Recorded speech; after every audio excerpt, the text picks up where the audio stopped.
मुंबईचा महापौर कोण अखेर निवड झाली. मुंबईतून आली सगळ्यात मोठी ब्रेकिंग न्यूज. आता हाच होणार मुंबईचा महापौर, नाव झालं जाहीर. अचानक सगळ्यात मोठी बातमी समोर आल्यामुळे महाराष्ट्रात प्रचंड खळबळ उडाली. कारण की कालपर्यंत महापौर भाजपाचा होणार की शिंदेच्या सेनेचा होणार की उद्धव ठाकरे छुपी युती करून काहीतरी वेगळंच घडणार, असे 3 प्रश्न लोकांना पडले होते. पण आज अचानक एक असं चौथं नाव समोर आलं, ज्यामुळे महाराष्ट्राच्या राजकारणात मोठा भूकंप झालाय. लोकांचा राजकारणावर आता विश्वासच उडाला.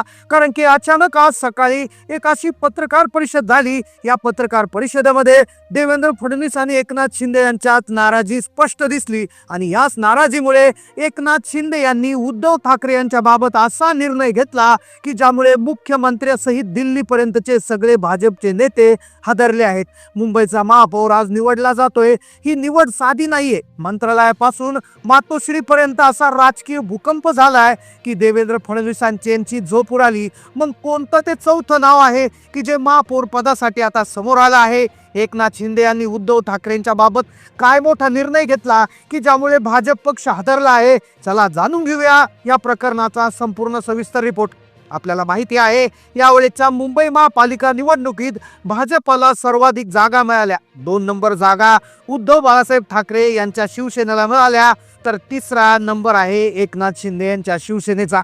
आता साहजिकच ज्याची संख्या जास्त त्याचाच महापौर बसणार, म्हणजेच भाजप महापौरपद सोडणार नाही असा दावा आता काही लोकांकडून केला जात होता. सुरुवातीला असं वाटलं होतं की अडीच वर्ष सेनेचा आणि उरलेली 2.5 वर्ष भाजपचा महापौर होईल असं शिंदे म्हणत होते. पण भाजपला हा 50-50 फॉर्म्युला मान्य नसल्याचं स्पष्ट दिसत होतं. आणि अचानक आज सकाळी अशी घडामोड घडली, अशी पत्रकार परिषद घडली, ज्यामुळे सगळं चित्रच पलटलं. अखेर असं वेगळंच नाव समोर आलं. या नावामुळे संपूर्ण महाराष्ट्रामध्ये खळबळ उडाली. महाराष्ट्राच्या राजकारणात आजपर्यंत वेगवेगळे भूकंप समोर झालेच होते, पण मुंबईच्या महानगरपालिकेच्या निवडणुकीत असा भूकंप होईल कोणालाच वाटलं नव्हतं. ज्यामुळे मुख्यमंत्र्यांना देखील मोठा धक्का बसलाय असं सांगितलं जातंय. आता शिंदे आता काय करत आहे? ते आता भाजप सोबत आहेत की दुसरीकडे राहणार की कुठे जाणार, ही द्विधा मनस्थितीमध्ये आता भाजप आता अडकलंय. आता याच्या भरमध्ये भाजपच्या काही नेत्यांकडून एकनाथ शिंदे साहेबांना ईडीची भीती दाखवण्यात आली. ईडीची धाड पडणार, ईडीची चौकशी लागणार, अशा प्रकारची धमकी एकनाथ शिंदे साहेबांना काही भाजपच्या नेत्याकडून देण्यात आल्याची बातमी त्या ठिकाणी समोर आली होती. आणि यामुळे शिंदे साहेब सहजासहजी झुकले नाहीत. ते शिंदे साहेब यांच्या सेनेकडे स्वतःचं बहुसंख्यबळ आहे आणि त्यांच्या पाठिंब्याशिवाय भाजपला मुंबईवर वर्चस्व गाजवता येणार नाही, हे तिकारबादी सत्य होतं. आणि अखेर त्या धमकीला न जुमानता त्यांनी असा निर्णय घेतला आणि त्या निर्णयामुळेच असंच एक वेगळंच नाव समोर आलं आहे. कालपर्यंत वातावरण अगदी वेगळं होतं, पण आज सकाळी झालेल्या एका घडामोडीमुळे सगळं चित्रच बदललं, जे पाहून मुख्यमंत्री देखील हादरले. आता आपल्याबरोबर शिंदे राहणार की काय की जाणार, असे महत्त्वाचे प्रश्न निर्माण झालेत. काही ठिकाणी भाजपच्या नेत्यांनी एकनाथ शिंदेला ईडीची धमकी दिली होती, अशा वावड्या उठल्या होत्या. एक असं मोठं वातावरण तयार झाले, कारण आता शिंदे भाजपचा महापौर बनू देणार नाही. कारण की शिंदे सेनेकडे संख्याबळ आहे. महापौर पदाच्या बाबतीत आता एक असंच वेगळे नाव समोर आले की ज्याचा आजपर्यंत कोणी विचार केला नव्हता. गेल्या 20 वर्षातील सगळ्यात मोठी वेगळं वातावरण आता मुंबईच्या महापौराबाबत निर्माण झाले. एकनाथ शिंदे यांची वाटचाल आता उद्धव बाळासाहेब ठाकरे यांच्या मशालीकडे होत असल्याची चर्चा मोठ्या प्रमाणात आता रंगली आहे. बाळासाहेब ठाकरेंच्या विचारानुसार एकनाथ शिंदे आणि उद्धव ठाकरे एकत्र होण्याचं चित्र आता साधारणपणे अशा प्रकारची माहिती समोर आली. आता तुम्हाला चांगलंच माहिती आहे, मुंबईमध्ये समुद्रांच्या लाटाप्रमाणे राजकारण कधी शांत नसतं, खळबळून जागा होत असतं. पण काल एकनाथ शिंदे यांनी असं वक्तव्य केलं की ज्यामुळे फडणवीसांना देखील घाम फुटलाय. ते म्हणाले, आम्हाला देखील एक पर्याय उपलब्ध आहे. खरं तर या घटनेची सुरुवात काल दुपारपासूनच झाली होती, जेव्हा एकनाथ शिंदे यांची एक मुलाखत घेण्यात आली. त्या मुलाखतीमध्ये पत्रकारांनी त्यांना प्रश्न विचारला आणि त्यांनी ते सूचक विधान केलं आणि ज्यामुळे आज सकाळी महापौर ठरला आहे. महापौर आता असं एक नाव समोर आलं ज्याचा कोणी विचार केला नव्हता.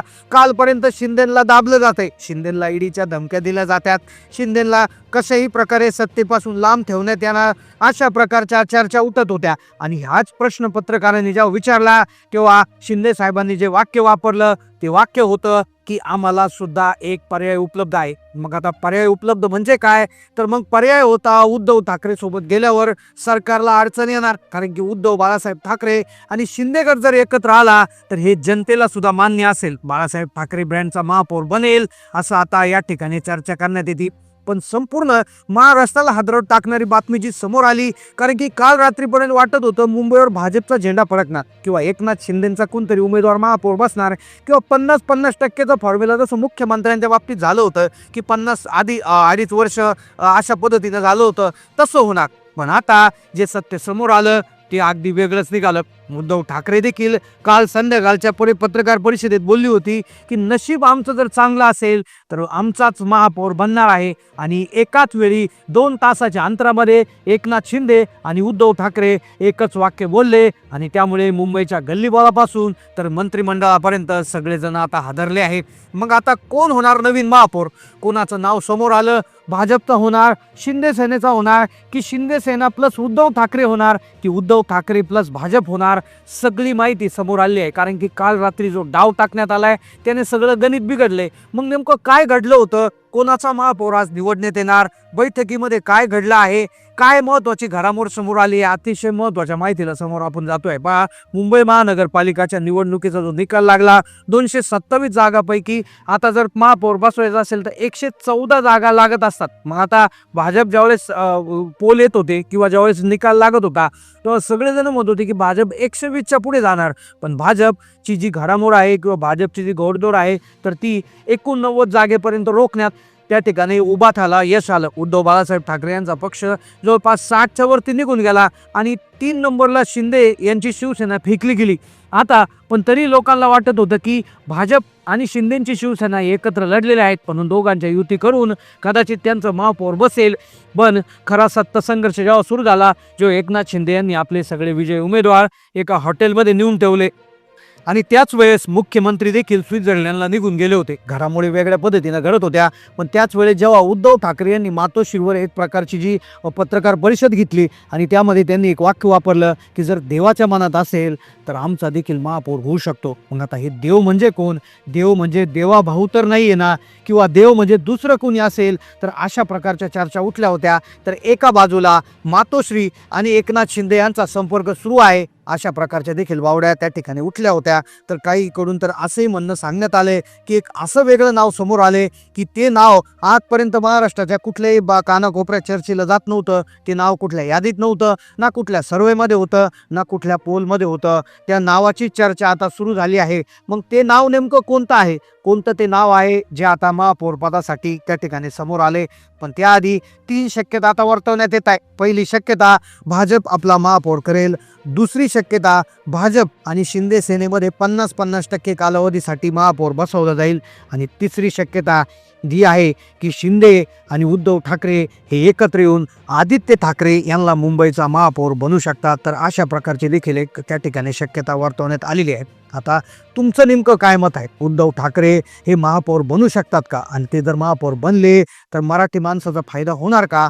उद्धव ठाकरेंच्या सेनेने जर त्या ठिकाणी आपला महापौर बनवला तर नेमकं कोणत्या पक्षाला जास्तीत जास्त वाईट वाटेल? एक नाव कमेंटमध्ये लिहा. चॅनलला नवीन असाल तर सबस्क्राईब करा.